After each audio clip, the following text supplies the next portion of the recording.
I hadn't been arrested, if I hadn't been caught, God knows where I'd end up. In prison or dead.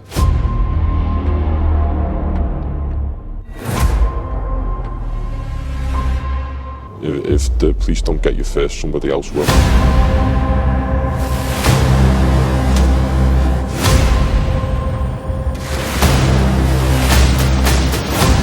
People have attempted to stab me. I've had a gun pointed at me.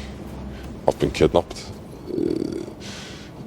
I've been in some very, very dangerous situations where I've been lucky not to lose my life, but I must be a lucky person.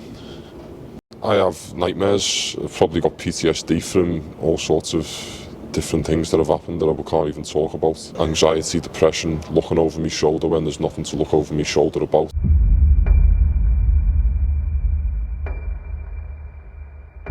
I was undiagnosed ADHD. When I was 9, 10, 11, it wasn't really recognised as much as it is now. They were just saying, no, he's a naughty kid. I grew up with that reputation. I went to high school as the naughty kid. I was very easy to wind up. I had a temper. That got me into a lot of trouble. People knew that they could wind me up easily and I'd fight. I got kicked out of school. I tried to go to other schools. Nowhere really wanted me. I had a really bad reputation from school.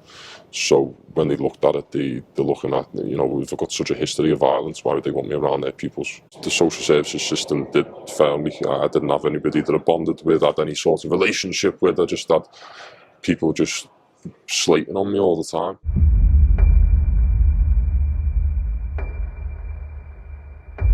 I fell into that life when I started smoking weed, to be honest. I was buying weed off the older lads. I didn't have a lot of money.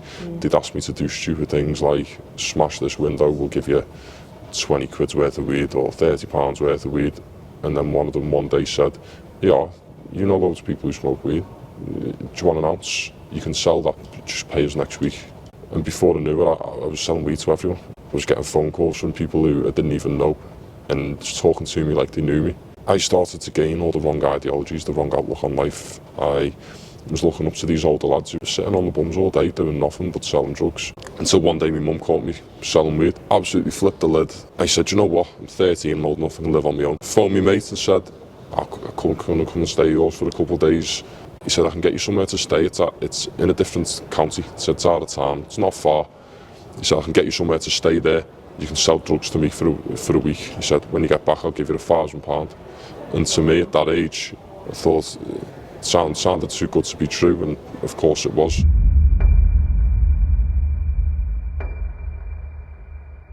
Got arrested for the first time when I was 17. I'd never been arrested before. I didn't really know what the process was, so it was terrifying. I was taken to the hospital for x-rays in case I had drugs inside of my body. I said, what do you mean? I was exploited, I wasn't acting of my own free will. All I'd ever heard about was online grooming and sexual exploitation. I thought they were saying all sorts of horrible things that happened to me, and I didn't really understand. And I actually went to meet my sales worker. And he went, well, can't you see it? There's so much more to it than what you're seeing. He said, how long's it been since you spoke to them? I said, I haven't spoke to them once. He said, they don't want to get arrested. And he said, no, they're just not your mates like you think they are. He said, they're taking advantage of you.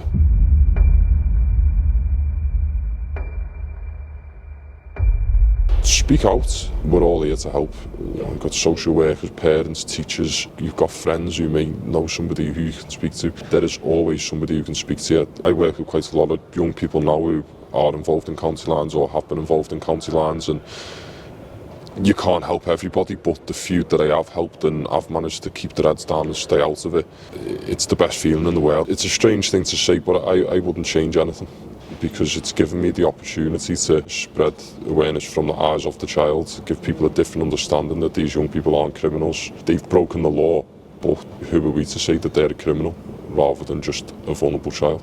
This is something I believe in and believe that I can help with. So, although I've done terrible things, I wouldn't change it because I wouldn't be where I am now.